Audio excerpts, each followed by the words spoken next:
Welcome to the Nebraska Wesleyan Coaches Show. I'm Brandon Axman alongside Coach Keller. Coach, it's homecoming week this week. It is. It is. It's an exciting time on campus. Wesleyan does a great job here with homecoming events every day throughout the week. A big pep rally Thursday night, and there is a buzz and excitement on campus.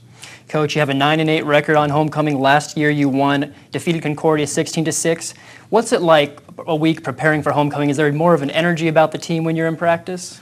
Well, I think so. I think some of that just comes from the people outside of the program. I think our guys kind of play off of that a little bit. Sometimes it can be a little distracting, though. We tell our guys go out and enjoy the things, enjoy the events, but let's not let that deter from what we're trying to accomplish Saturday afternoon. What does it mean for the players and you as a coach to try to come out and get that homecoming win for the fans and the school? Well, I think it's important, and it's something we talk about to our guys. There will be a lot of alums here, and you're not only playing for yourselves and your teammates, but for all the guys that have worn that Wesleyan uniform. They're going to be watching you, and you want to perform well for them. Number 25. Well, we'll talk about that matchup coming up against Briar Cliff for homecoming. First off, though, let's talk about your first two games of the season. I don't think any coach was envious of the schedule you had to start things off. Number 17, Tabor, the number 1 Morningside. Talk about that first game against Tabor. You guys seemed to outplay him. You lost 10-9. You had a chance to win on a last-minute drive. What kind of happened there in that game? Well, I guess it's an almost game. I mean, we almost won, almost good enough to win. You look at the tape and you go back and you go, what was the final score? Didn't we win this thing? It's one of those games. So Tabor is very good. Actually, he's moved up to number 10 in the polls now.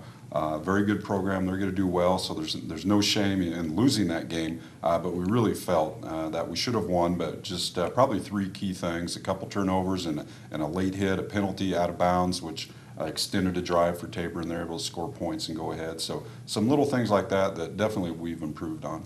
What were some positive things you took away? Because you did have 3 turnovers and you held their all-conference running back to under 50 yards, so there were some good things you guys did. Well, yeah. Defensively we played pretty well. We gave up 2 long extended drives, which isn't typical of our defense, but we held them to field goals there in that case. But we ran the ball well, so we moved the ball. We just weren't able to punch it in. So there were a lot of positives, but some little things there that'll make a difference when you're playing 2 very closely matched football teams. Well, then you just had to turn around right after that game and prepare for a very tough game at Morningside, traveling to their place. Score was 48-10. Was that a game where you don't think you were outmatched, but maybe you just didn't execute the way you wanted?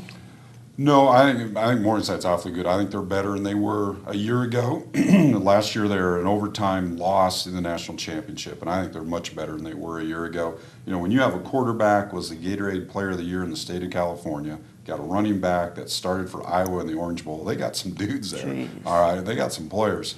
And you get outmatched sometimes, and we were outmatched last Saturday night. And again, there's no shame in that. Our guys came out and played extremely hard. They never gave up. We scored on the last drive. They kept fighting, and so there's a lot of good things there. But Morningside is just a higher level than we were on Saturday.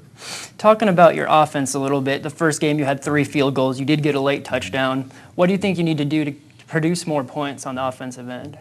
Well, I think offensively we're kind of like that second French horn in the school band. I mean, we just got to play better, man. Yeah. We just got to play better, and I think it's there, and I think you'll see that today. All right, well, we're going to take a short break, but when we get back, we'll discuss your upcoming homecoming game and 2 very important people that are getting inducted into the Nebraska Wesleyan Hall of Fame. We'll be back right after this on the Nebraska Wesleyan Sports Network. Oh, Kevin! Kevin got out, Henry. You gotta find him. Kevin, where are you? Kevin, where are you? Animal control called. They found Kevin. It's a good thing we had him licensed, or we might not have gotten him home. Thank goodness they found him. Kevin!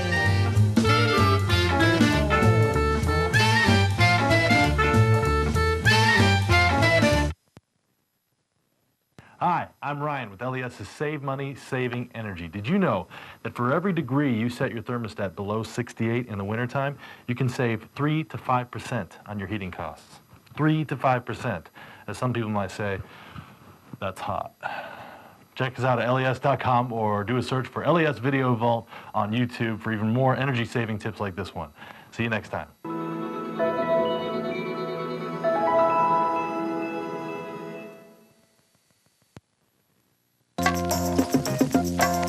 It's so great that the parks are tobacco-free zones now.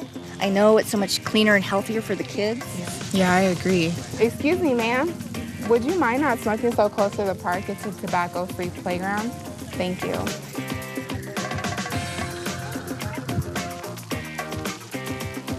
Play cleaner. Play healthier. Play tobacco-free. Juega libre de tabaco. Play tobacco-free.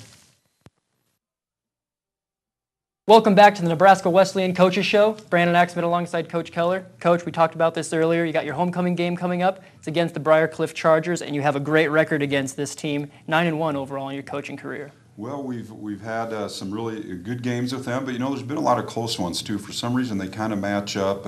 I think it's kind of when we play at their place, it's kind of close, and we've had pretty good luck when they've come down here as well. But I think it's going to be a pretty even ball game, and I think it'll be pretty exciting for the fans. The Chargers have been in the conference for 10 years now. You kind of know what the program's about. What do you expect to see Sunday from their team? Well, they're very physical. That's always one thing that Briar Cliff has been, especially on the defensive side, a very physical team. I think they're well coached. Their schemes are pretty good. And so, again, like I said, I think it's a pretty good matchup, two probably evenly based football teams here. We discussed your offense had been struggling a little bit to score touchdowns. Is this a game where you see they can kind of bounce back, punch some things in the end zone, and build some confidence as the season goes on? Well, I think so. And, we've had a great week of practice, especially on the offensive side. We're able to do some things. And I think just guys starting to mesh together. We've had a lot of young players out there to go with our veterans, and things are starting to click. And hopefully we'll see that today in the game. Talking about some of your players who have been playing well, Aaron Lorraine, 4 for 4 field goals, kind of a special teams specialist for you. Yeah, absolutely. And Aaron did not start out as a kicker in our program, and he only kind of did it part-time in high school. He was a wide receiver, had some concussion issues, and kind of fell into being a kicker a year ago, kind of struggled early and just got better and better, and had a fine season for us last year, and right now he's been just lights out. Talking about receivers, Connor Zumpf, his first year playing football, he had the biggest play against Morningside, a 32-yard catch. You didn't have him the first game against Tabor. Is this something, and adds a whole other dynamic to your offense? Well, absolutely. Connor was a basketball player here, a very good high school football player out at York, and we had recruited him, and he came here to play basketball. It was great, and kind of decided, his basketball career was over, and he had a lot of friends on the football team, and he came out last spring for us, and you could see right away he has some special talent, special ability. Was doing extremely well through camp, was going to play a ton for us, and then got hurt. And now he's kind of working his way back in, and I think you're going to see some great things out of Connor the rest of the year. That's the offensive side of the ball. Going to the defensive side now, Hunter Hand, the linebacker that's leading this defensive side. Yeah, Hunter's been a real surprise for us, or a pleasant surprise. Hunter's had all that ability, but it's a first-year starter, kind of playing a little different situation than what he's used to, and he's just done extremely well, and really pleased to see him succeed. He works tremendously hard, very strong worker, great work ethic, and we're excited to see him having success. We talked about him on the first show. We're talking about him again. Kelby Vandenberg, the captain punter, had an amazing punt last game against Morningside. Really helping you out. Yeah, it's amazing. Kelby had a 72-yarder, which I think is great in and by itself, but he punted 10 times, which is way too many, by the way, but he averaged 45.9 on 10 punts. I mean, and that's just incredible. And so it's nice to have that weapon. You hate to punt, but it's not necessarily a bad thing when you got a guy like Kelby punting. He's going to flip the field, change the field position, and he's just a guy that has just been a great player for us, and I know we'll miss him after this year. Well, that's the preview for Briar Cliff and your guys' homecoming game. Talking about homecoming beforehand, you're having a Hall of Fame induction ceremony. Two people which you know very well, the first of which, Jim Savoda, who is also, he's getting inducted into the Hall of Fame, but he's getting the Spirit of the Plainsman Award. What is the Spirit of the Plainsman Award? And just talk about the person Jim is. Well, Jim's a guy that I coached with here. We kind of cut our teeth as coaches, as young coaches. We were assistants together here for a year, and I just got to know him that way. And then when myself and a few of the other coaches moved out to Oregon, Jim took over this program, and obviously stayed very close with him throughout that time, and really did some neat things building the program here at Wesleyan, and has gone on to great success at different levels. But he's a guy that bleeds brown and gold. I mean, he loves, even though his time here was a short time, he just loves Wesleyan. I know all the players that have played for him here at Wesleyan just admire him so much, and it's kind of been long overdue for Jim, and I'm really excited to see him get inducted into our Hall of Fame here. Moving on to the second person, he's the man behind the curtain. Bill Luxford wouldn't have, Nebraska Wesleyan Broadcast wouldn't have this show, basically wouldn't have anything without him. He's getting inducted as well. Talk about what he means to Nebraska Wesleyan football. Yeah, I'm not sure if I can even put it into words. Bill's done so much for Nebraska Wesleyan, so much for our football program, so much for me.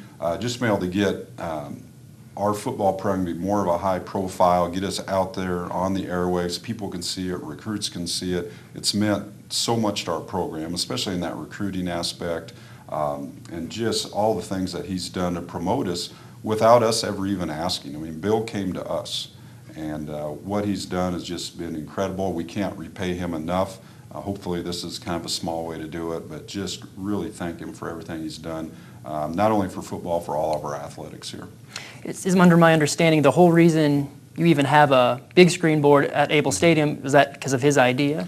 Well, he kind of started that idea. We brought in a big screen, a portable one, a number of years ago, kind of for one game, is kind of his idea with that. And then, of course, we had some other folks pick up that idea, and we got the foundation, the Gardner Foundation, involved with that, and we have that permanent structure now. But it did all kind of start with Bill. And when did Bill come to you about this? How long ago did this start? Now you're putting me on the spot. Aging me a little bit? Yeah, it's been, I don't know, gosh, how many years now, 6, 7 years we've been doing this? I'm not sure, but it's been an incredible experience for us. And because Nebraska Wesleyan, I mean, it's not a big college, but it's said that this is the best coverage that a smaller caliber, like, this doesn't happen around the country, around the nation. Schools don't get this type of stuff. No, they don't. We don't. And I know a lot of my friends are envious of that. You know, in the coaching ranks. You know, they're in Division II. You know, on higher levels, and go, man, you have radio, you have TV, you have TV show, and all these types of things like this. I mean, it is really neat, everything that you guys have done for us. Coach, well, that wraps things up for today. We appreciate you joining us as always. Great. Thank you. Well, that does things for here. We're going to wrap things up here on the Nebraska Wesleyan Coaches Show here on the Nebraska Wesleyan Sports Network. We hope to see you next time. Hi, I'm Ryan with LES's Save Money, Saving Energy. Did you know that for every degree you set your thermostat below 68 in the wintertime, you can save 3 to 5% on your heating costs? 3 to 5%. As some people might say, that's hot. Check us out at les.com or do a search for LES Video Vault on YouTube for even more energy-saving tips like this one. See you next time.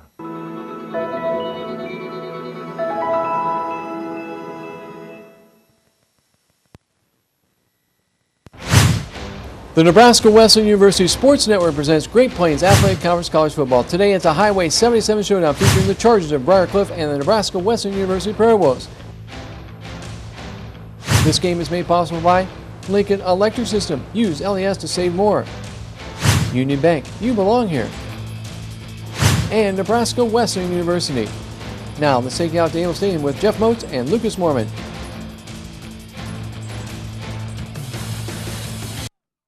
A gorgeous afternoon in Lincoln for GPAC football here on the Nebraska Wesleyan Sports Network.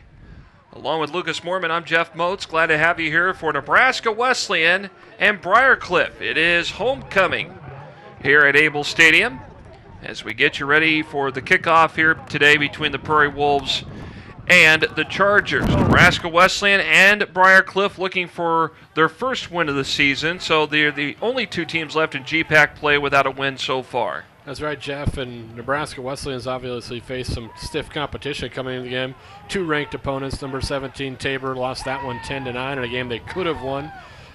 Last week, top-ranked Morningside up in Sioux City lost that one 48-10 as Morningside looks to be cream of the crop again in the GPAC. But today is a day hopefully that offense can get on track as Briar Cliff comes into the contest as the kickoff is underway, giving up almost 43 points a game. And this one kicked off already into the end zone. Taking a knee for Briar Cliff is Tyler McGee.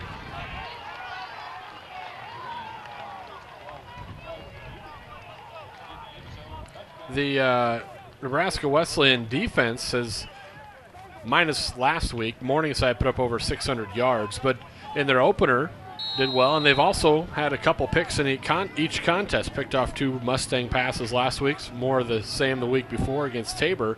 and see if they can do it against a freshman quarterback here. Here's Ducko on 1st and 10 and gives it to the running back, that time for Briar Cliff, which happened to be Mitch Hikus, 5'11", 190-pound sophomore. Hikus out of northeast Nebraska from the Laurel area. No huddle offense here.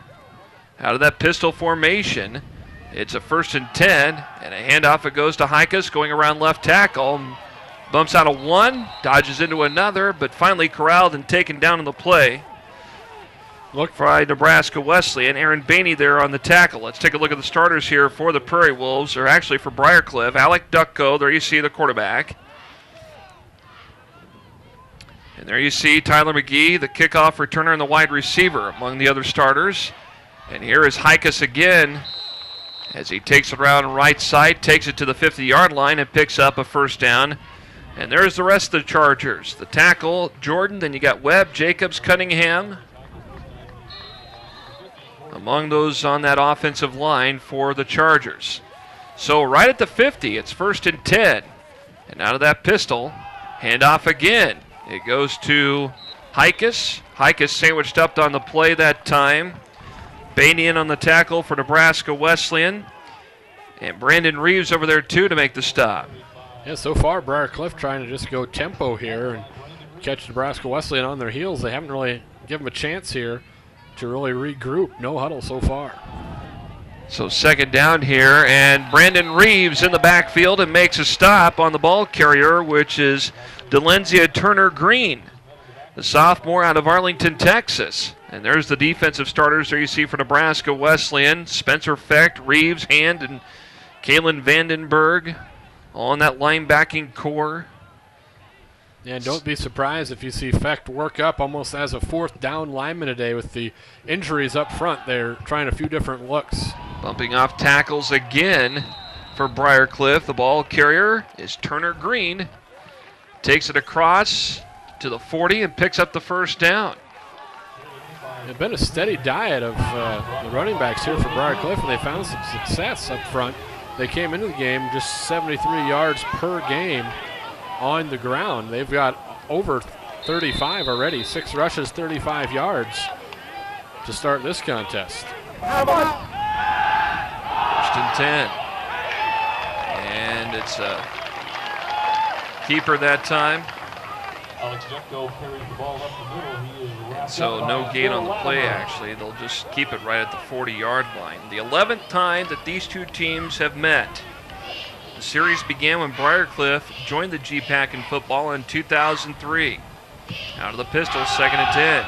Hikus gets the carry. And Brandon Reeves and a few other Prairie Wolves over there to make the stop as they get the pickup that time. Well, it's exactly what you want if you're Briar Cliff. You got a freshman quarterback who's taking over for an injured starter, got hurt last week. Just haven't come in there, hasn't had to throw a pass yet. Your backs and your line really doing the work for Briar Cliff. Hikus on 3rd down is stopped by Reeves and Bainey as they stop his forward progress. Short of the 1st down, they'll take him down to about the 31. 4th down coming up here for the Chargers.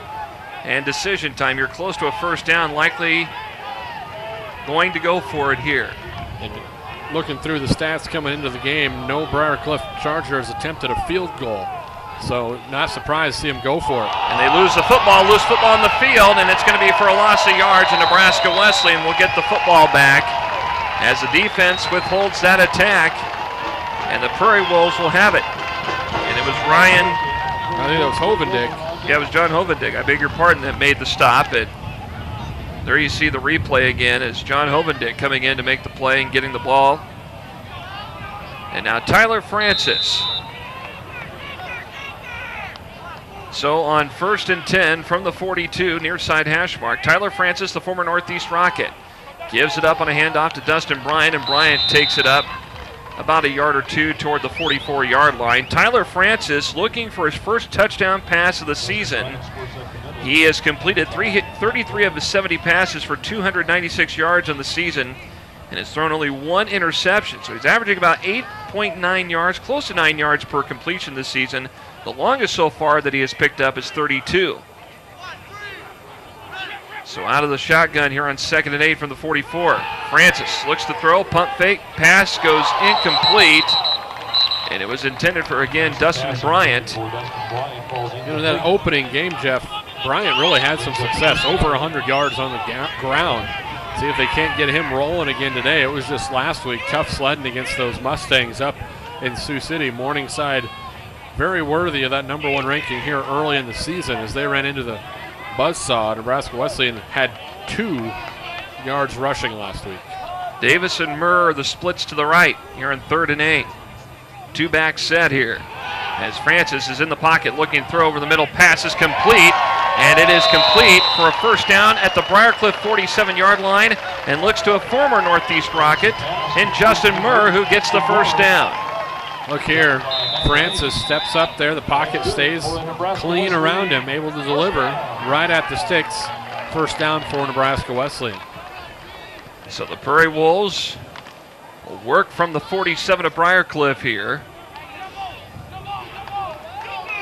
They'll line up in that I formation. Lovell, the fullback, the tailback, Bryant. Francis tosses to Bryant. And Bryant picks up about 3 yards to the 44-yard line where he is tackled. Dustin Bryant goes around left end. He's upended by Troy Hooks. So the Prairie Wolves, again, looking to get a offensive spark here today. We talked about Aaron Lorraine a little bit before we went on the air, and Lorraine is 4-4 on the season in field goals. He is now 4th all-time on the career charts here at Wesleyan. Well, that's good that you're talking about Aaron Lorraine. He's 4 for 4, but I know Coach Keller probably wants to punch some of those in when they get down there. It's great he's made good on those opportunities, but they really want this Prairie Wolf defense to get one in the end zone. And this time Bryant makes the reception. It's off for a yard. It's behind the line of scrimmage back at the 48-yard line. And the Prairie Wolf offense is set up like this. There you see Tyler Francis, the quarterback, Nick Lovell, the fullback, Dustin Bryant is the running back. And then we move on to the receiving core. Larson, Davis, and Clausen, those are the ends. And then the line, Barteldis, Westphal, Armstrong, BB, and Byerly making up that line up front. 3rd and long here for Tyler Francis as he works out of the shotgun. Has some time to throw, eludes a tackle, still on the move, and he loses the football, but he may have recovered it as he was tackled around the 48-yard line. He had some time to maybe look downfield, but the Briar Cliff defense with a big stop as they tackle him, and it's 4th down, and now the Prairie Wolves will set up and punt here as Kelby Vandenberg comes out for the first time this afternoon. He just got a hand on the football that time and knocked it free.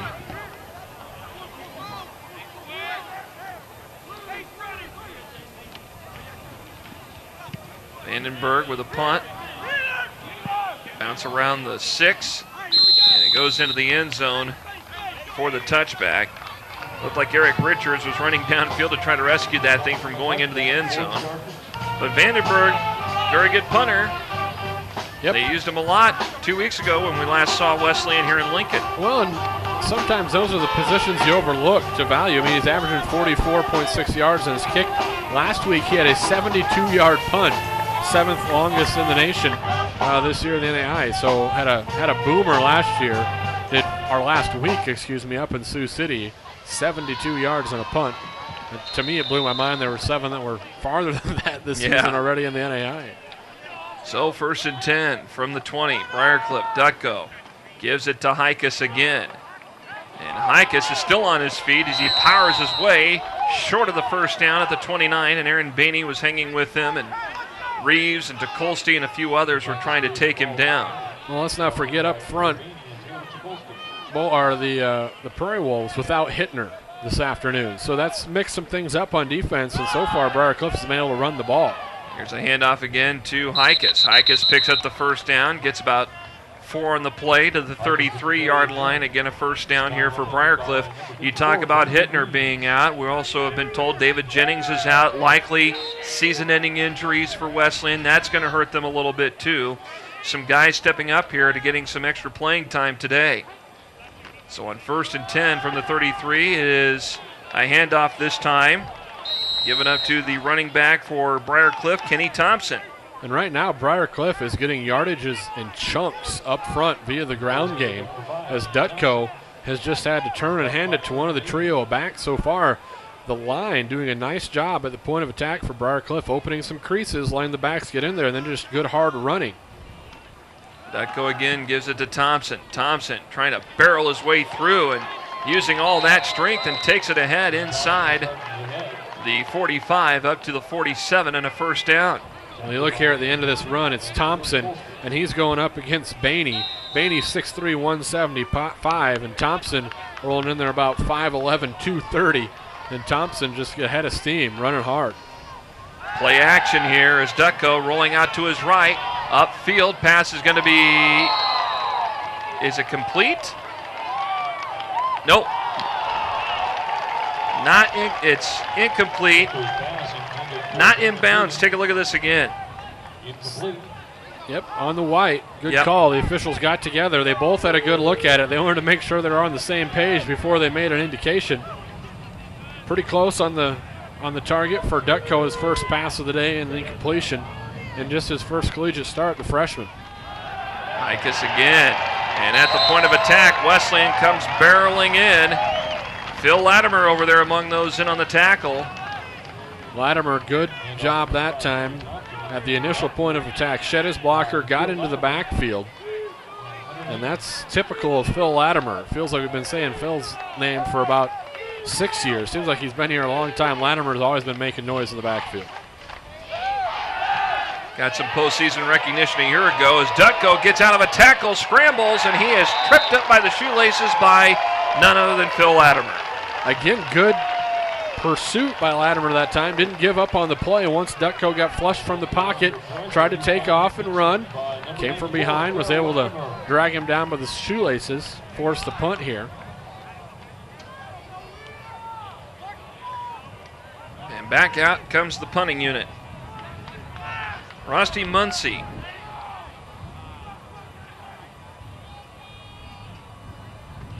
Here's the punt. Got it off just in time. A high wobbling punt that takes a bounce around the 29 and will bounce back ahead to about the 33-yard line. So we've got just under 6 minutes remaining first quarter. Both teams have traded possession so far. Coming into this matchup, head coach Brian Keller in his 18th season. He is the all-time winningest coach in Nebraska Wesleyan history. 94-79 overall. He was the 2000 GPAC Coach of the Year. His 94 victories, by the way, ranks 11th among active NAIA coaches. And then, of course, on the other side is Tom Rethman, his 6th season as the head coach at Briar Cliff. He's 11-46 with the Chargers in a program that has tried to battle their way through the GPAC Conference. And the pass on the far side on 1st and 10 is complete, and the reception on the far side of the field made by Tyler Gibson. As we take a look at this again. Nice move at the end of the play, gain a few more yards. Good stiff arm to start, fighting for those extra yards here. Sheds the one tackler, makes one man miss. Nice yards after catch over there for Gibson. So Gibson and Murr are the splits to the near side.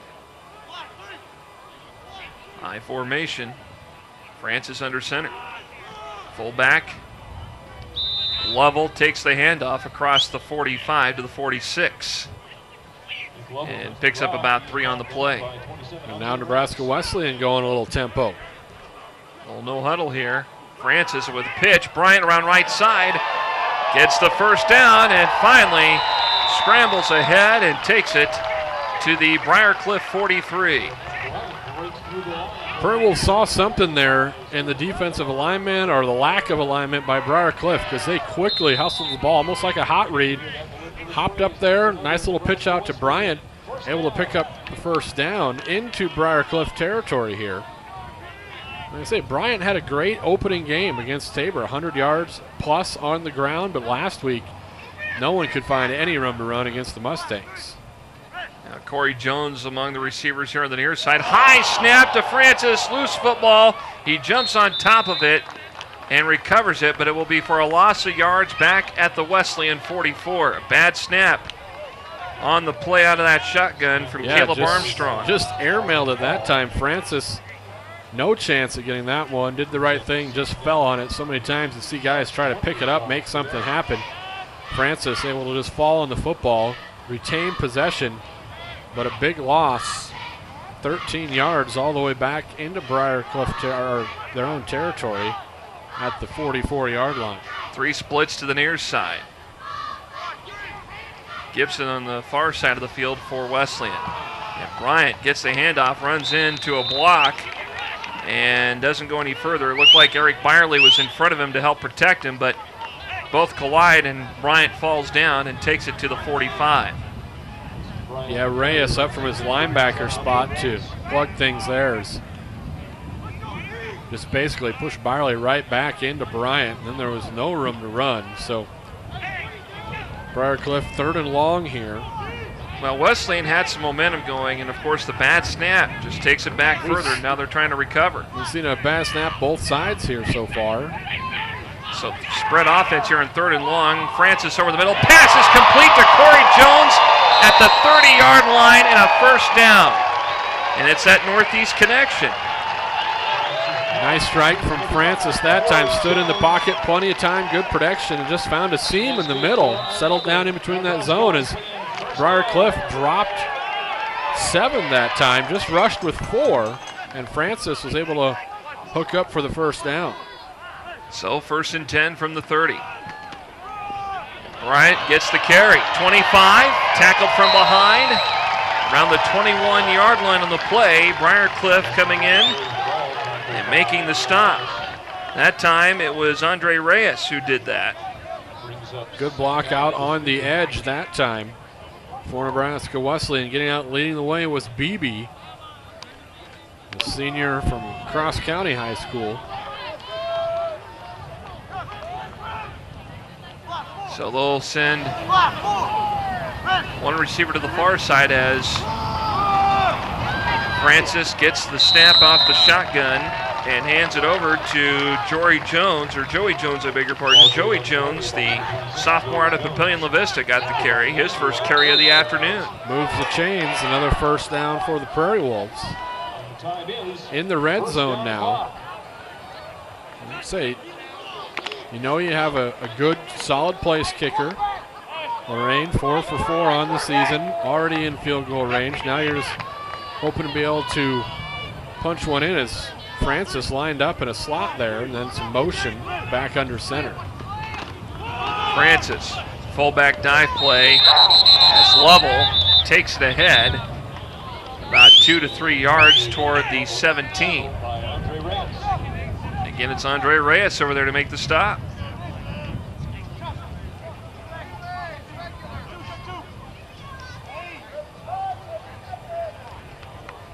So 2nd, and we'll call it 8.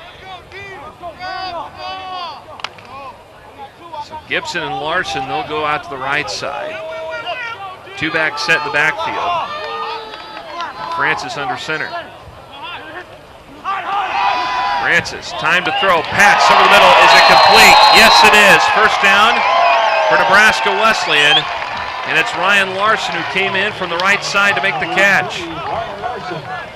Great job of Francis finding him in front of the defense there.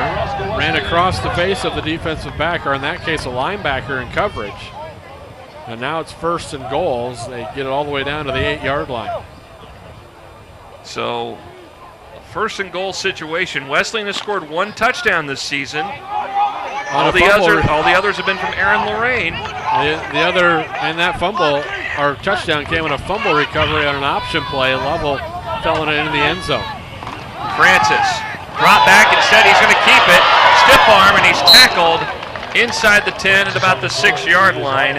Briar Cliff finally getting a save that time from Matt Delaney. That looked right here, maybe a keeper all the way, as Francis gave a little nod to look over at the receivers, but then just thought he maybe could get in a foot race, and Francis didn't win that one. As they loaded everyone on that far side of the field, Delaney was the only man to beat.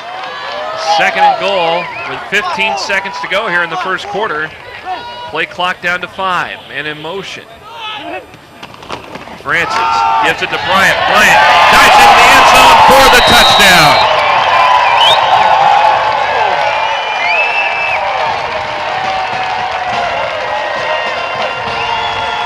You take a look, and Bryant just follows his blockers that time. A big wall over that left side.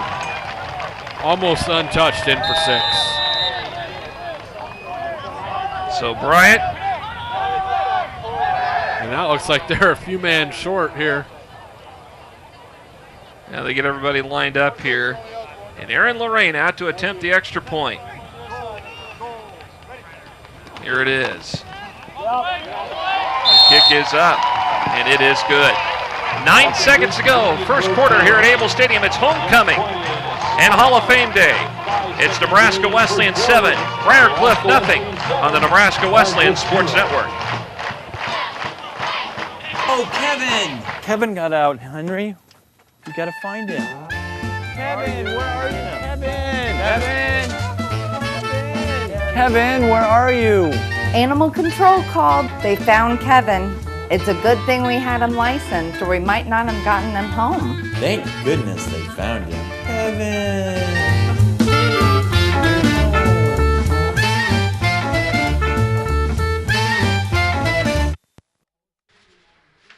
9 seconds to spare here in this first quarter. Nebraska Wesleyan striking first here, 7-0 over Briar Cliff. Jeff Moats, Lucas Moorman, and our entire Nebraska Wesleyan Sports Network crew as we bring you GPAC football here on a gorgeous early fall afternoon in Lincoln. Not quite fall yet. We got till tomorrow, which would be Sunday, and obviously not a bad start to the fall season and the end of the summer months.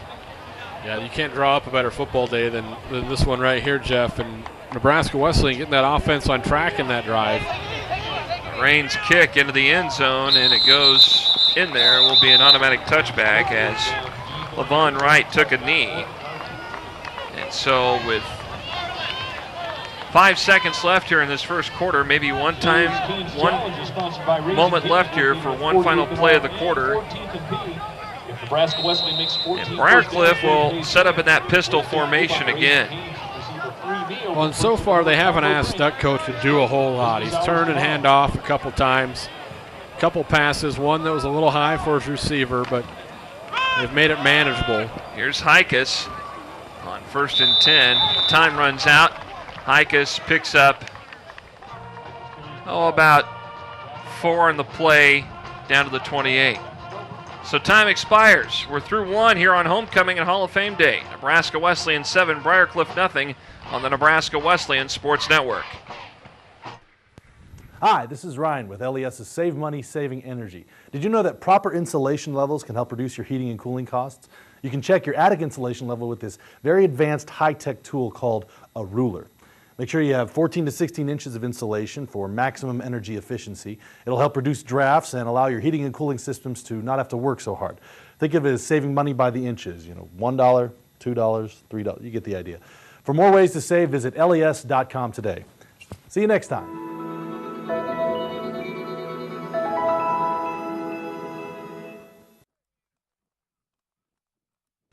Gorgeous view of Able Stadium. And there you see the story so far after one quarter. Nebraska Wesleyan up 7-0 here on Briar Cliff. Really a quick moving first quarter. 63 degrees out here. Kickoff. Nice little prelude to, like I say, the first day of fall. So Briar Cliff here will have it on 2nd and 7. Pressure on and a sack in the backfield. A huge stop for Nebraska Wesleyan, Spencer Fecht. And that's one of those guys, they said they were going to move Spencer Fecht up, play on the line a little more, let him get some pressure around the football with the absence of Hittner, and he gets the sack there. So Fecht with the big stop, 3rd and long coming up here for Briar Cliff.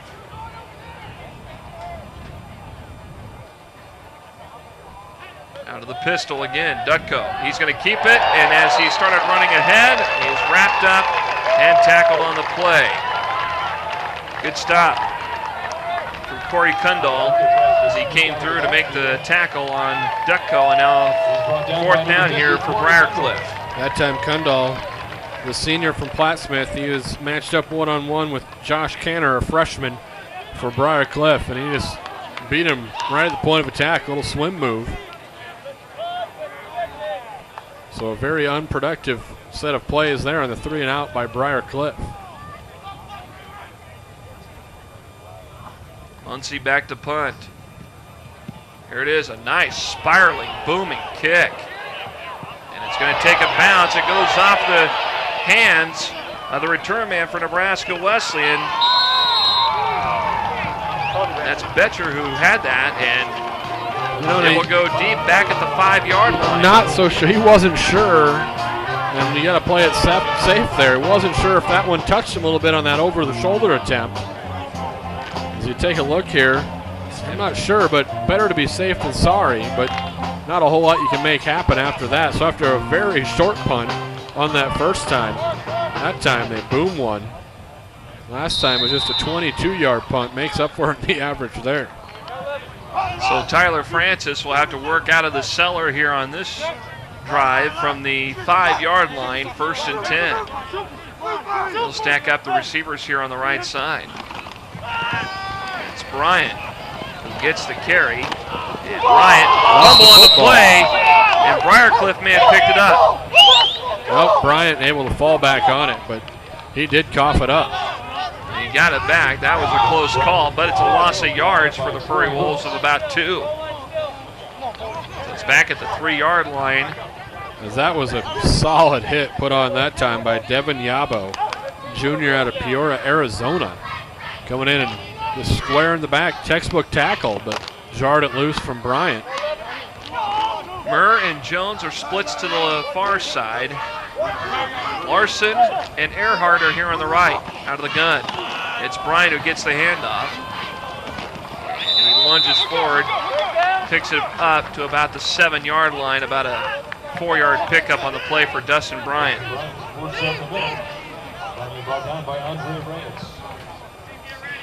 Just a 3-man front again that time for Briar Cliff, but really lets their linebackers flow to the football. We've said Reyes' name numerous times here already today.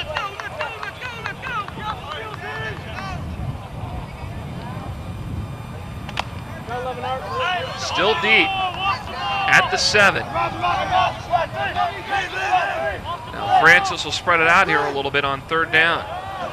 Flags come out. Pass from Francis complete to Bryant, who gets the first down, stumbles ahead, and takes it up to about the 19-yard line. But the flags come out. This might be an offside against Briar Cliff. Yeah, I think tried to snap over on that far sideline, so it was a free play either way for Nebraska Wesleyan. They'll probably decline this, take the first down, because the penalty isn't going to get them the yardage needed. Offsides. Defense, number 18, penalties decline, first down. So the ball at the 19 of Wesleyan. They'll put Murr over here on the near side of the field as one of the receivers.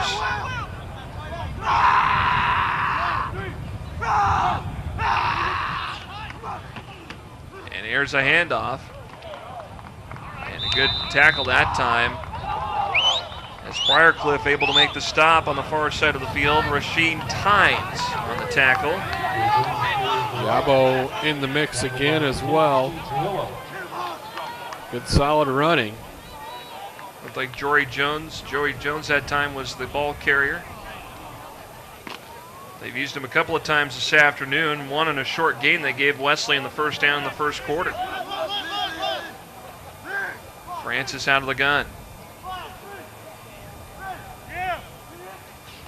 High snap. Earhart gets the reception. And he is tackled short of the 30 at the 29. Looks like it's enough for a first down.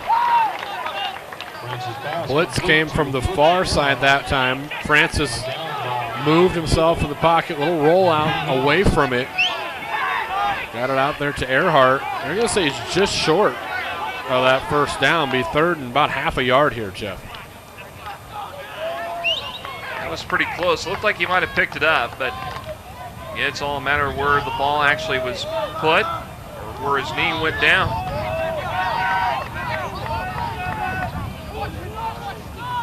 Third and short. Bryant with the toss. Make that Jones. Jones with the carry.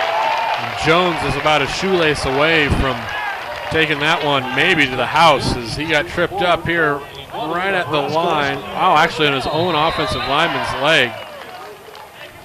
Take a look at this toss play right there. He ran up the back of, I think that was Adams, or excuse me, BB. Tried to high step it through there, but good job by that offensive line, knowing they just needed a few yards to get that first down. No backs in the backfield for Francis. He'll work out of the gun. He'll send everybody out. Looking to throw over the middle. Pass complete to Corey Jones around the 38. Takes it ahead, and he's tackled around the 41-yard line. Francis pass complete to number 5, Corey Jones. He's met by 3 Popular target so far for Francis. So far this season, coming into today, 13 different players had caught a pass for Nebraska Wesleyan. So really spreading it around is Francis. Prairie Wolves like to mix it up now. We can remember where there were times it was strictly the ground game. Here's Jones again on second down with a nice carry again. He's short of the first down by about 2 yards. He takes it to the 44. Ball carried by. Well, we've seen talking about mixing it up. They, one play they're in shotgun, no back. That time he's under center and a toss play to Jones. So really keeping this Briar Cliff defense guessing. And I think they have a feeling that they can probably find a couple ways, both through the air and on the ground, to exploit this Briar Cliff defense that's giving up over 525 yards of contest. 3rd and 2. Bryant gets the handoff, and at the point of attack, meeting up with him was Rashid Tynes. Yeah, Tynes did a nice job that time of making sure that they were short of that first down. So the punting unit coming out. Kelby Vandenberg will come out. But the offense got them out of the hole. Remember, that drive started all the way back at the 5-yard line after the errant fielding of the punt. Vandenberg's punt is picked up around the 24 by Levon Wright. They're going to stop him at the 25. Just over 8 minutes left here in the half. Betcher in there on the tackle. And we've seen this a couple of times today, Lucas, where the receivers, the guys that are returning the kicks rather, have not been able to make catches off the kickoff or a punt. And both times, luckily, both teams able to get back on top of it. That time, had a chance even for a decent return. Ducko, pass, almost intercepted right through the hands of Brandon Reeves. It goes incomplete, and oh yeah, I'd be hitting the turf too if I was Brandon Reeves. Right through the hands. Good positioning by Brandon. Take a look at this again. Oh, right there, right on his fingertips. And Ducko just didn't see him sitting underneath there in the zone. I guess that's why he's a linebacker, Jeff.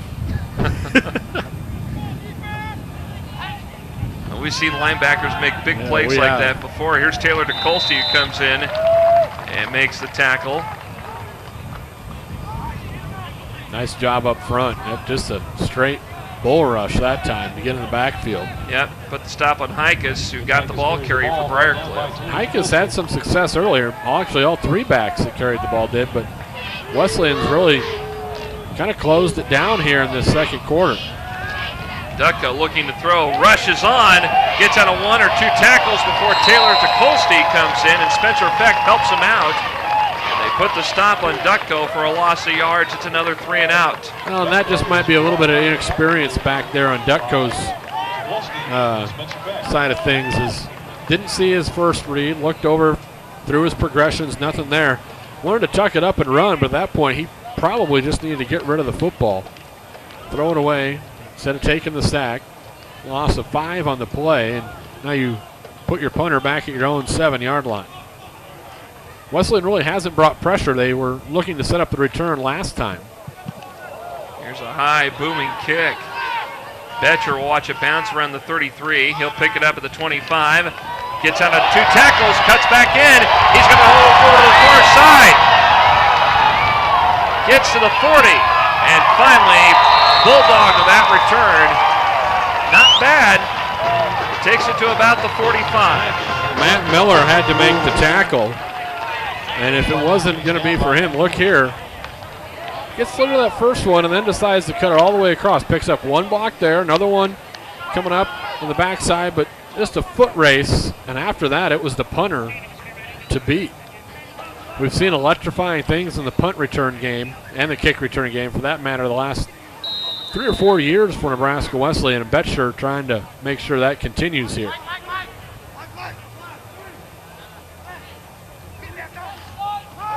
Francis, near side. It is complete to Connor Davis. That's a basic 5-yard gain. I mean, it's nothing fancy, but those are the kind of catches that weren't being made in that opening week. Those 5-yard outs where it just gets you in a very manageable second down, 2nd and 5. Whole playbook is open, and when you have drops in those kind of situations, you just put yourself in bad down and distances. Catches being made today, and you see the offense flourish a little bit. Right at the 50. Line up in that I formation. Jones gets the carry. Tackled at the 49-yard line. Tackle by Josh Block of Briar Cliff, coming in from the linebacker spot. He's that interior linebacker. So 3rd, and we'll call it 4 to go. So far early, it's been, like you said, the Northeast connection. We'll see if Francis looks that way again. He's either gone to Corey Jones or Justin Murr. Those are 2 Rockets he's hooked up with. Now Francis scrambling, he's in trouble, and he's taken down for a loss, and a sack there from Rashid Tynes. Give credit to the Briar Cliff secondary that time, as Francis was able to elude the initial pressure, and they had the receivers blanketed downfield. A couple were trying to come back to the ball to find Francis, but nowhere to go. Great coverage by that Briar Cliff secondary. Really 4:50, again, a fast-moving second quarter here. Here's a kick from Kelby Vandenberg that takes a bounce at the 19, bounces back up, though, up around the 25-yard line. Yeah, bounces haven't been kind to Kelby here today. He just got that one off as Eric Nicholson got in there about a step or 2 late, but they've been close on a couple, Briar Cliff, on that punt rush. Well, coming up here at halftime, we'll recognize some of the Hall of Fame inductees and other recipients this weekend, plus it's homecoming. We'll honor the homecoming royalty. All to come here within the last 4.5 minutes before this first half is over with, and a big stop on the play there that time for Wesleyan. Kenny Thompson stopped. Brandon Reeves coming in on the tackle. There you see it again here on the replay. And Kalen Vandenberg able to come in and help clean up as well, and that's a name that you'll hear more and more often. Kalen Vandenberg playing in that linebacking spot. Screen pass. Thompson gets it to the 30, to the 35, and Bainey and Taylor Gunther run him out of bounds. And it's a first down. It's a good call by Coach Rethman this time. His little screen play that Pearls have been getting decent pressure, good pursuit to the football, so let's let him through a little bit and leak out your big back and get him rumbling, stumbling for about 12 yards and a first down pickup. We'll stick with that pistol offense.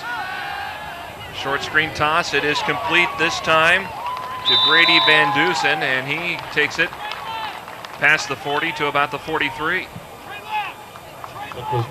That no look, no huddle look here again from Briar Cliff, which it's just so common anymore. A lot of teams, even when they don't huddle up, take the amount of time, look over the sideline, get the play, but Briar Cliff has tried to force the tempo early on in this one. Hand off again.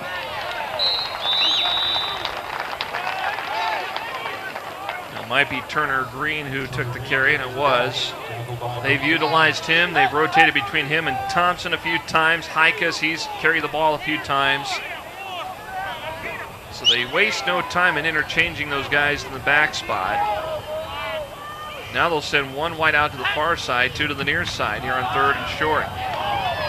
Ahead they go. And Kenny Thompson picks up the first down, takes it across the 50 to the Wesleyan 49. Again, quick hitters right back at the line of scrimmage into Nebraska Wesleyan territory. 2:53 and counting. They do have all their timeouts left as well. No huddle here. Screen toss, Ducko. Complete to his tight end, Matthew Moreno. Freshman to freshman there. Moreno out of another Arizona kid on the roster here. As you see a fair amount of Arizona kids sprinkled in this Briar Cliff Charger roster. Quick correction, it was Andrew Gindra out of Omaha. Made the catch, and now Ducko on second down throws it upfield. It goes incomplete. The pursuit was on, and had no chance of getting that pass to a direct target. But it was a smart thing for Ducko. He knew he wasn't going to be able to complete a pass. Wasn't going to either get run out of bounds for a 6-yard loss. Instead, he was able to unload it, put it at someone's feet, take your chance on 3rd and 7. Up the middle, pass is incomplete. Intended receiver was Brady Van Duzen. Aaron Bainey was there. The footsteps you hear when you go over the middle to make the catch. And you always take that risk catching the football over the middle. And Bainey was going to make that one hard to hang on, even if he was able to get 2 hands on it. So that leaves plenty of time for this Nebraska Wesleyan offense here to make something happen. Had a nice return last time by Betcher. He's hanging around the 10-yard line. Muncie back to punt. Here it is. That might have been partially tipped there, Yes, it is. Lucas, as they'll watch it bounce. But Briar Cliff is going to take advantage of it. And I think it's going to be called a touchback. I thought maybe they got it just short of the goal line. And well, you know, I'm not 100% clear on how that works on the touchback. But I think since he carried himself with his momentum into the end zone, it's going to be the touchback. If he could have maybe batted that ball back, let one of his teammates, you know, try and grab that thing, would have been right at the 1-yard line. Take a look. You may be right. Let's see here. He had it, but his momentum just kept going into the end zone. So as you said, therefore the touchback from the 20. Francis has some time, looks upfield. Pass is going to be intercepted. No, they'll say no, incomplete. Say he was out of bounds because wow, that was thrown right at. Eddie Ficklin was over there on the coverage. Dodged a bullet there. Take a look at this again. Ficklin right there, good positioning. Yep. That foot was out of bounds, and that might have been trapped anyway.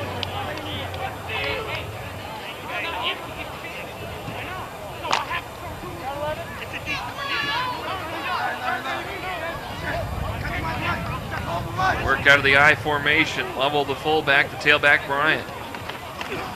Fullback dive play. Lovell gets it, and he is surrounded and taken down.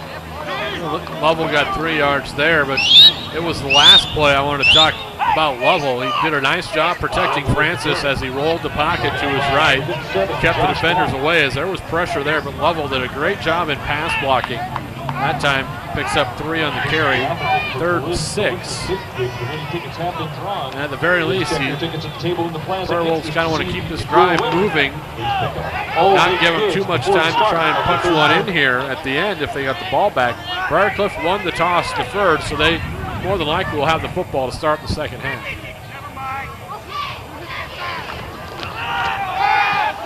Fake handoff complete to Nolan Clausen. And enough for a first down. Nolan Clausen with the reception, the tight end for Nebraska Wesleyan. I really like that play call by Coach Keller. Takes it to the 33. He sent Bryant in motion, faked the handoff to Lovell, and now we got a timeout on the field. Timeout, Nebraska Wesleyan. That's the first charge timeout of the first half. So with 59 seconds to go here before halftime, Nebraska Wesleyan 7, Briar Cliff nothing on the Nebraska Wesleyan Sports Network. My mother had antiques and my cousins raced stock cars, and I kind of merged the two together to antique cars. Giving old stuff new life. I mean, that's the cool part. I don't know what it is, digging in an old barn. I really like that. And then the finished product. We just had accumulated enough projects that we really needed to expand. Union Bank helped us achieve the goal of having our own shop. They made it easy.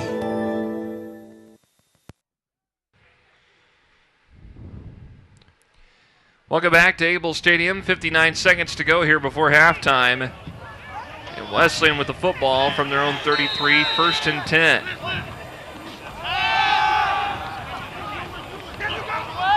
Pass from Francis to the far side to Larson. Looks like it goes incomplete, but there's penalty flags on the play. Came in from the side judge over there. Get the official ruling here in a moment.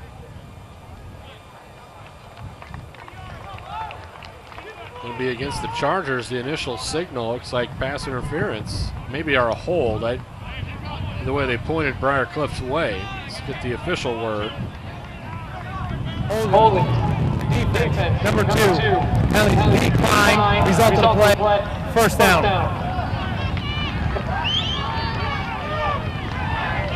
So apparently the catch made. 1st and 10 from the 48. Francis. Catch made, and it's Earhart who makes the reception and takes it inside the 45 to the 44. No first down, so that clock's going to continue to run here. Wesleyan has to be on the ball here. Here's another snap to Francis. Swings it to the near side. Earhart had it, goes incomplete. Around the 40-yard line. Coverage from Eddie Ficklin again from Briar Cliff. So the clock down to 35 seconds here in this first half. The pass was on target that time from Francis, but maybe just needs to get there a little bit quicker. Give Earhart a little time to do something with the football, as that time the pressure came quickly. Unable to hang on. 3rd and short here. Going to keep the drive alive. Francis, far side to Jones at the 40. Gets the first down, runs out of bounds. Smart play by Jones. Get out of bounds. Move the sticks as well. You got the yardage you need. Stop that clock. Preserve. You got 2 timeouts to work with here. 31 seconds, so a lot of time left here for the Prairie Wolves to try and get in at least field goal range. Francis pump faking. Pressure on. Miller on his tail. And Francis throws it out of bounds, incomplete. He kind of takes a shot after that one, too. Gets up a little slow. Stops the clock. 24 seconds left. Coming up here in a moment, I'll sit down with Nebraska Wesleyan University President Dr. Fred Olds talking about homecoming this weekend here at Nebraska Wesleyan. And of course, after that, we'll bring you the Hall of Fame induction ceremony here at Able Stadium. 2nd and 10. Francis. Near side intended to go to Gibson. It goes incomplete. Double coverage that time. Eddie Ficklin over there and Hoy Thompson over there too. Ficklin with a nice job just raking the arms, knocking that one free. Now 3rd and 10. You have the whole field to work with here, so you got 2 timeouts remaining, so you can go over the middle. You can try a draw play, maybe a screen, something like that. You don't have to really worry about the clock a whole lot here with 18 ticks left. Like to get in range for Lorraine. And Francis wasn't totally prepared yet to get the snap. Yeah, and Briar Cliff picks up the football. Just wasn't ready for the snap. Didn't think it was going to be heading his direction that quickly. Right off either his face mask or right off the pads, I think. And Briar Cliff gets the turnover. Take a look here. He's still looking out. Yeah, right off the face mask of Francis. So I wonder if Caleb Armstrong was just a little too anxious in getting that snap. And so 1st and 10. Well, maybe see what kind of arm strength Dutko has, the freshman. They try and go downfield here. They're just going to hand it off. And Kenny Thompson breaking a couple of tackles, and Vandenberg over there to make the tackle. And timeout called. Timeout. Briar Cliff. That's their first charge timeout of the first half. At the game clock to 9 seconds. Thank you. So with 9 seconds left, quick break. Back to Able Stadium in a moment. Growing up, I've always told people I want to get into the family business. I wanted to make sure that I really paid tribute to what my grandpa and my dad did. That's why I've chosen the name Third Generation Builder. The best part for me is when I get to hand the new homeowners their keys. It's just that satisfaction of knowing that this house is now their home. Union Bank is a great partner and they can help me expand my business. It's really exciting for me.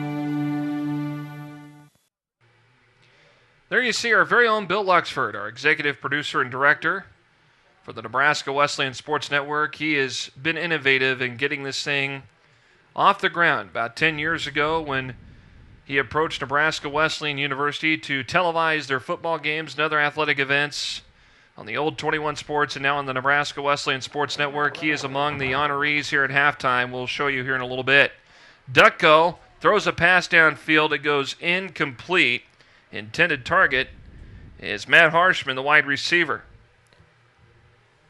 It's like Harshman kind of gave up on that one, and he had him step on the defender out there, but overshot him. 4 seconds, probably a couple more of the same. Some deep shots down the field with 2 timeouts left. You maybe get a real quick catch and a timeout and one more chance, but you got to be just making sure they don't get across that end line here. Third down pass goes incomplete as time expires, and the first half comes to a close. Well, it's been back and forth, but Wesleyan is up on Briar Cliff here at the break. It's halftime, 7-0 Prairie Wolves. Back with more in a moment on the Nebraska Wesleyan Sports Network. My mother had antiques and my cousins raced stock cars, and I kind of merged the two together to antique cars. Giving old stuff new life. I mean, that's the cool part. I don't know what it is, digging in an old barn. I really like that. And then the finished product. We just had accumulated enough projects that we really needed to expand. Union Bank helped us achieve the goal of having our own shop. They made it easy. Hi, this is Ryan with LES's Save Money, Saving Energy. Did you know that proper insulation levels can help reduce your heating and cooling costs? You can check your attic insulation level with this very advanced high-tech tool called a ruler. Make sure you have 14 to 16 inches of insulation for maximum energy efficiency. It'll help reduce drafts and allow your heating and cooling systems to not have to work so hard. Think of it as saving money by the inches, $1, $2, $3, you get the idea. For more ways to save, visit les.com today. See you next time.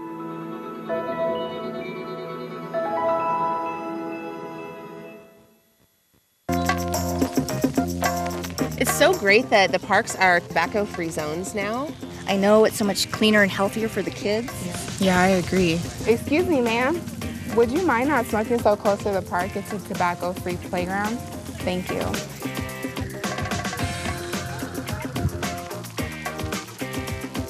Play cleaner.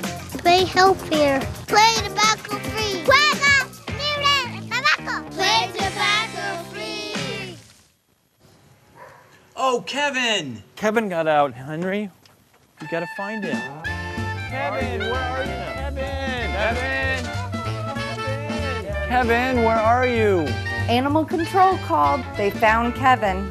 It's a good thing we had him licensed, or we might not have gotten him home. Thank goodness they found him. Kevin!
Nebraska Wesleyan leads Briar Cliff here at the break 7-0 here on the Nebraska Wesleyan Sports Network. Earlier, I had a chance to sit down with Nebraska Wesleyan University President Dr. Fred Oles.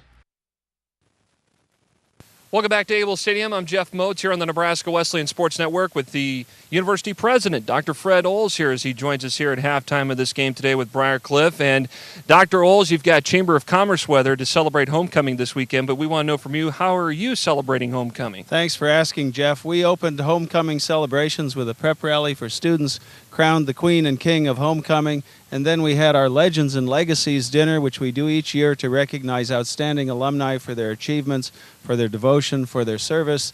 The reunion classes have been meeting around campus, having a wonderful time together, and just this morning we recognized 5 outstanding student athletes from the past at our Hall of Fame banquet for athletes. And with this homecoming, this marks the end of the 125th anniversary celebration, too. Is that correct? That's right, Jeff. We've been celebrating for a year and 3 days, and it was right this time in 1888 that the Old Main opened for classes. It wasn't even quite done. The glass wasn't in the windows, there weren't chairs, but the students sat on the floor and began learning. We've wrapped up that celebration with a ceremony on campus, and we recognized Willis and Joyce Heim of Minnesota with honorary degrees. They've been very generous and met here in the 1950s. We've also finished a service challenge that was for 12,500 hours. We went way over it, 17,000 some hours, and now we're looking forward to the next 125 years, Jeff. And you know, you look back at 125 years on this campus, lots of things have changed, and they've changed for the better too, Dr. Oles. Thank you so much for joining us here at halftime. We appreciate it. Great to be here. Thanks, Jeff. When we come back, we'll show you the Hall of Fame ceremony, the recognition of the 5 athletes that are being inducted into this year's Nebraska Wesleyan Athletic Hall of Fame, along with the Spirit of the Plainsman Award winners. More to come after this on the Nebraska Wesleyan Sports Network.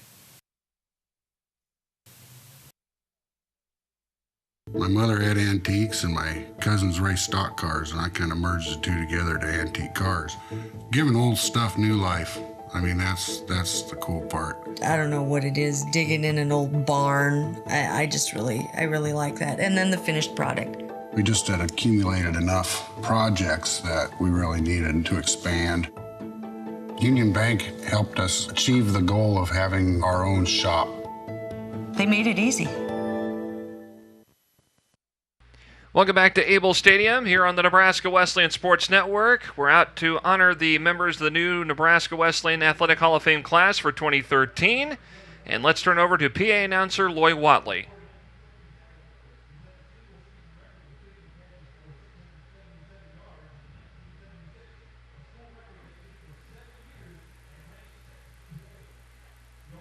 Catches against Midland to set the Plainsman record for receptions in a game. Gerald still ranks 10th all-time in Nebraska Wesleyan football history with 89 career receptions. Gerald Seitz. Sandy Schoenfeld-Connolly from the class of 1997. Sandy was a 2-time All-American in the women's soccer team in 1995 and 96. She earned first-team All-Region honors twice and was All-NIAC as a senior. In 1996, Sandy ranked 6th in the NAIA in assists per game, helping the Plainsmen to a school record 20 victories and the NIAC championship. Sandy is the only women's soccer player to be named a 2-time academic All-American. Sandy Schoenfeld-Connolly. Gina Dunsing-Chambers, class of 1998. Gina was a 2-sport athlete, earning 7 varsity letters playing volleyball and basketball. She was a 4-time All-NIAC honoree in volleyball, finishing with 1,223 kills, which currently ranks 6th all-time. As a senior in basketball, Gina led the team in scoring to earn All-NIAC recognition. Upon graduation, she remained at Nebraska Wesleyan in a coaching role. As head volleyball coach from 2004 to 2011, she finished 2nd all-time with 138 victories, leading the Prairie Wolves to 7 consecutive NCAA national tournaments. Gina Chambers. Next is Mitch Mosser, class of 1998. An all-conference performer in both basketball and baseball, Mitch has his name all over the all-time charts in both sports. As point guard for the Plainsmen, he led Nebraska Wesleyan to the NCAA Division III National Championship game, earning first-team All-American honors in 1997. He still holds the career record for assists and is 3rd in three-pointers. In baseball, he batted .477 in 1996, the 3rd highest in school history. The All-Region shortstop is one of 4 players in school history with a career average over 400. Mitch Mosser. Our next inductee is Brandon Schroer, class of 1998. Brandon is one of 2 men in school history to jump over 7 feet in the high jump and was the NAIA national champion in the high jump in 1997. Brandon was a 12-time All-American in the high jump and hurdles, recording the 5th most All-American awards in Wesleyan track history. He won 5 conference titles in the high jump and was a 19-time All-Conference performer. Brandon Schroer. Our final inductees are for the Spirit of the Plainsman Award. First is Bill Luxford, who's been the main catalyst for increased television coverage of Nebraska Wesleyan athletics. Under his direction, the 21 Sports Network is entering their 10th season of broadcasting Nebraska Wesleyan football on local cable TV. They have also broadcast several Prairie Wolves volleyball and basketball games. He was the first to bring the idea of instant replay boards to Able Stadium, and his crew now provides fans in-game instant replay and highlights unlike any other small college stadium in the country. Bill Luxford. The other Spirit of the Plainsman Award winner is Jim Svoboda. Coach Svoboda is unable to be here this afternoon as he is currently the head football coach at Central Missouri and is coaching as we speak. Coach Svoboda recorded the highest winning percentage of any football coach in Nebraska Wesleyan history from 1987 to 1993. He will be honored at a special ceremony during a Prairie Wolves basketball game on February 15. Congratulations to all our Hall of Fame inductees.